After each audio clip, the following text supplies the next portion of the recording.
মহাবিশ্ব সম্পর্কে ৫টি মজার তথ্য এবং ৫ নম্বরটা আপনার মাথা ঘুরিয়ে দেবে।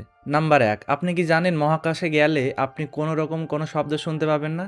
কারণ শব্দকে এক জায়গা থেকে আরেক জায়গায় যেতে হলে দরকার পড়ে বাতাসের বা কোনো একটি ঘন মাধ্যমের। কিন্তু মহাকাশ হলো একদম শূন্য এবং তার ফলে আপনি কোনো শব্দই শুনতে পাবেন না। নাম্বার ২, আপনি কি জানেন শুক্র গ্রহের ১ দিন ১ বছরের থেকেও বড়?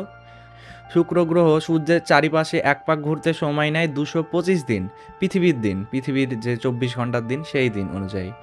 এবং শুক্র গ্রহের নিজের অক্ষের চারিপাশে একবার ঘুরতে সময় নেয় ২৪৩ দিন। তার মানে শুক্র গ্রহের ১ দিন ১ বছরের থেকেও বড়। নাম্বার ৩, আপনি কি জানেন আমাদের যে মহাবিশ্ব এটা সময়ের সঙ্গে সঙ্গে ক্রমশ প্রসারিত হচ্ছে?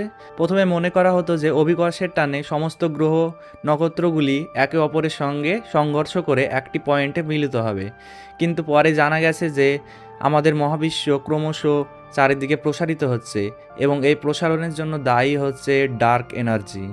নাম্বার ৪, আপনি কি জানেন আমাদের মহাবিশ্বে এমন কিছু গ্রহ আছে যেগুলি কোনো নক্ষত্রের চারিপাশে ঘোরপাক করে না? এদেরকে বলা হয় রোগ স্টার এবং এই রোগ স্টার এই মহাবিশ্বের শূন্যস্থানে অবস্থান করে। এবং সবশেষে নাম্বার ৫, আপনি কি জানেন আমাদের এই মহাবিশ্বে নক্ষত্রের সংখ্যা আমাদের এই পৃথিবীতে যত বালিকণা আছে তার থেকেও বেশি?